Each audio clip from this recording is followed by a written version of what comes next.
So if you come to watch this video, you're possibly here to learn more about organic gardening, sustainable organic gardening, and how you can save a lot of money at home using what you have at home.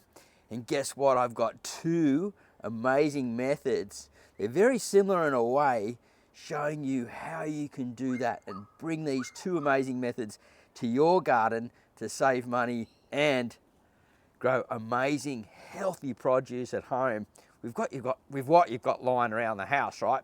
So anyway, what we have here right behind me is a nice big compost pile. Now, not everyone can have that, but if you can get hold of compost and grow in compost, you are on a winner. Why? Because it's so much healthier for plants, and when you're feeding your plants the right way, they are healthier and less pests and disease problems. But Karen, I've got something that I want to show you. Now, you've been watching me worm farming and composting for a long time, right? Yeah, but of course. Have I ever told you about cold composting? No, that's secret of you. No, well, I think you'd know as soon as I show you what's going on. Now, if we have a look here, look at this. Oh my gosh, that's so cool, Dad. That's an eggplant. And guess what? It's growing right next to a type of cold composting method. I'm going to show you two different ones.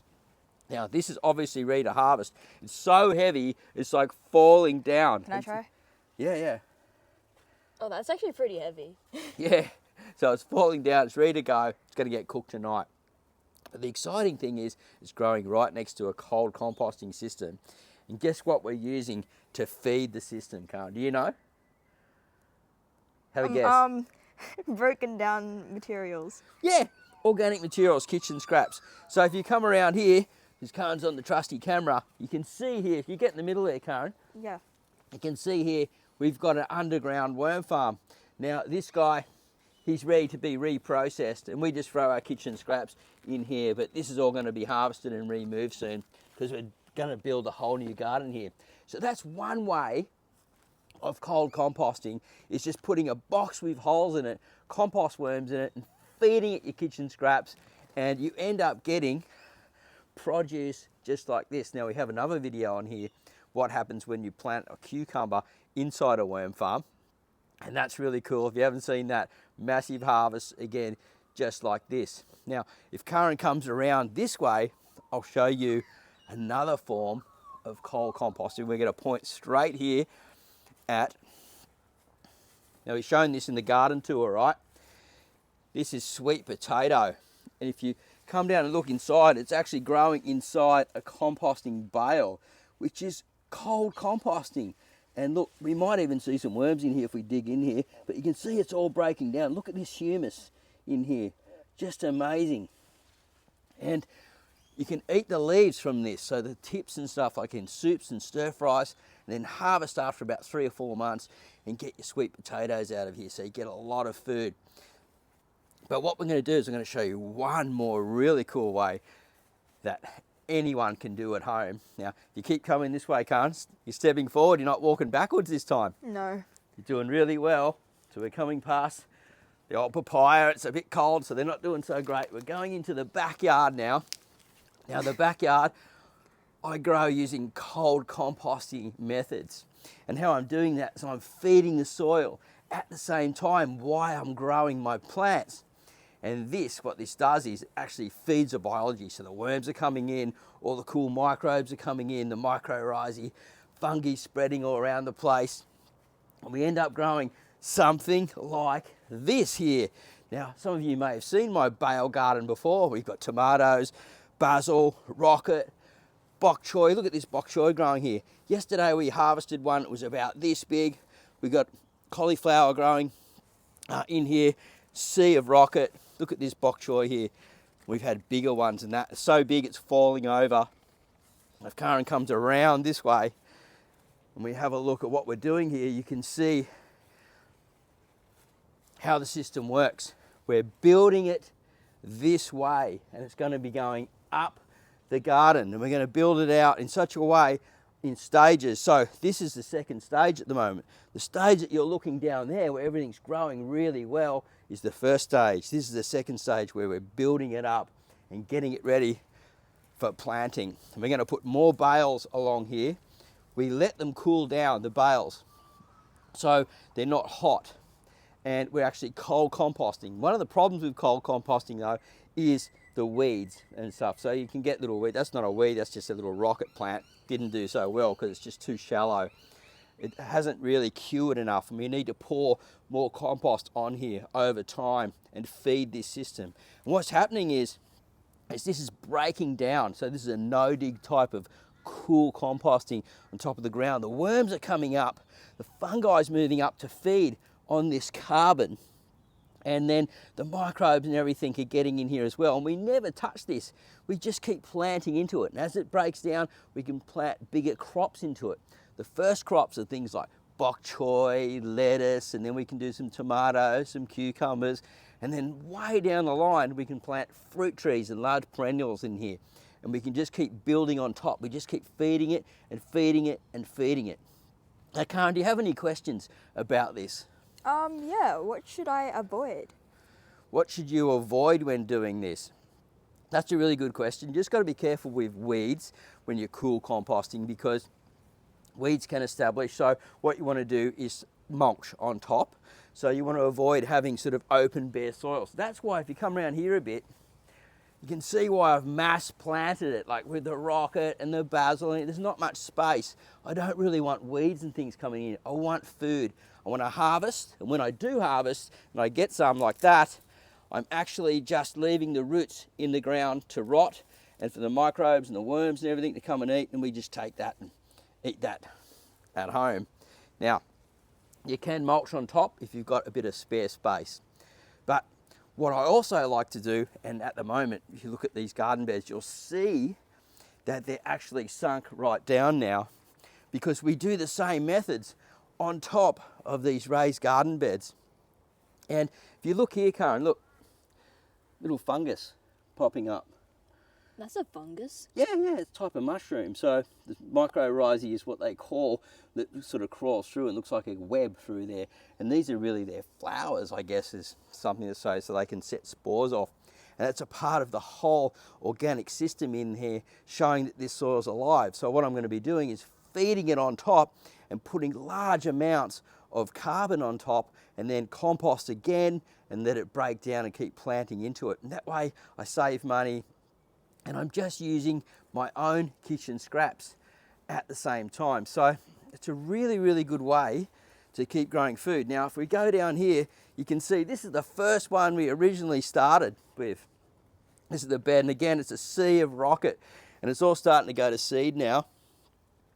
You're probably saying, Marty, why are you growing so much rocket? Well, I had a lot of seed of it, and I just wanted to cover it over, and I can give it to anyone that wants something to eat. Here's a nice big purple Sango radish growing in here.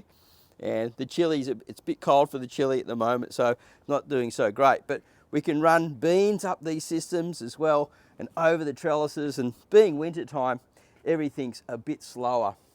So we cold compost on top and keep growing into it as it's breaking down, and that way we keep building and feeding the soils.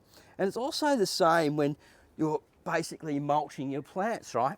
So if we come over here, and we've done some videos on the fruit trees here. If you haven't seen those, make sure you check it out. So under here, you can see I'm due for another compost, because I've got to pull out this weed. Unfortunately, this is that stupid nutgrass thing, I think, that's really invasive. Just blows in from the neighbour's yard and stuff like that, the seed. But I'm actually composting on site on here, and you can see here, this is a mixture of wood chip and chicken manure. Now, there's no smell in this anymore, because basically it's breaking down. It's nice and moist because it's been raining. But I'm actually cold composting on site. Why? I'm mulching at the same time, and this is a really good way to grow plants and to get them quite big and productive first. So if we come back, we can look at this garden here and how I'm growing the avocado. It's the same method. We've been building this up. We put wood chip in here first to fill the garden bed. Then we put compost in, and then we put the bales in. And then after that, we planted the avocado tree once it started breaking down. And avocados are susceptible to a type of root rot when it rains a lot and it gets wet here. I'm in a flood zone, actually. So we've been very lucky and very blessed to pull this off. And the main reason is because it's just full of soil life. And when you've got good soil life in here, you've got less problems with diseases and things. So the phytophthora, the eelworm, hasn't gone in and attacked this avocado. Well, it's still early days, but I think we're going to get a pretty good fruit set. Have a look at this, Karen. The buds on this. It's cool. Just beautiful, eh? Speaking of avocados, Yeah. what plant should I use for this specific compost? What plant should you go? Oh, look, you can grow pretty much everything. If we come back around to the bale garden again, we can discuss the best methods. You can literally grow everything, because when your compost is broken down and it's not too, let's say for example, a lot of the manures and things are broken down in there, and it's not like full on heavy and just too potent, and it won't kill seedlings and things. So when you got a good compost and you do it like that, you just throw the compost down, throw the seeds on top. Now what you do is you start with leafy greens and small rooted plants like strawberries and stuff, and then over time, as it's breaking down, you can grow more plants, you know, like your okra, different things that would get bigger root systems, tomatoes, you know, your cucumbers and all that.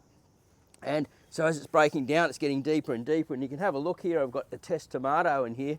Now, this guy is we're just letting him run rampant at the moment. It should really be staked up, but it's falling down and it's throwing roots into this compost around here. So we're just going to let it spill around, and this is basically going to be our winter tomato for the time being.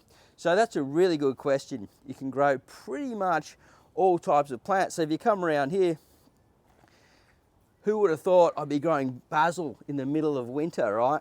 It's a reason because, and look how green and beautiful it is. It's because it's composting on site and it's just super healthy. So it's able to fight off a bit of disease and virus and stuff. Now it's just started picking up a little bit of fungal stuff down on the bottom leaves, where it's going to drop the older leaves because of the rain that we had lately. And if you go down here, Karen, you can see that I want to show the proof that this is breaking down and living compost on site.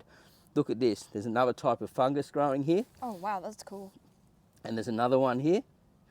Now we've got to pull these weeds out because it's a problem with cold composting. When you're hot composting, you're killing the weeds. But we're composting on site and growing at the same time.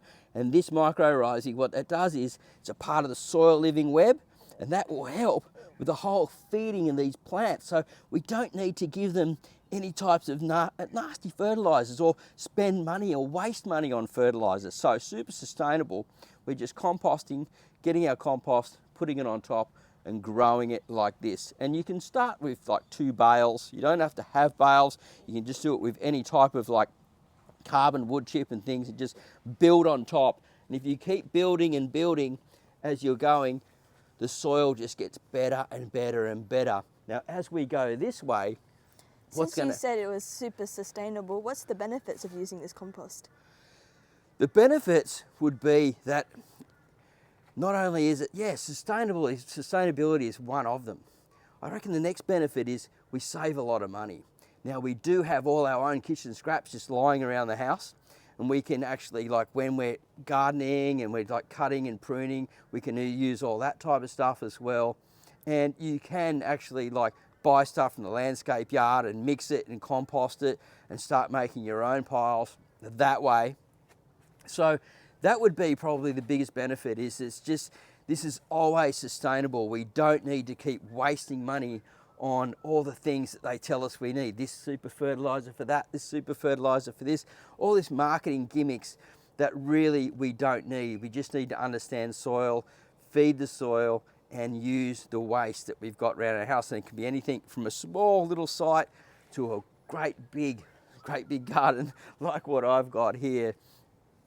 So if anyone's got any questions before we go, I'd love to hear them in the comments box down below, because I really want to help you keep growing food at home and do it in a beautiful manner like this.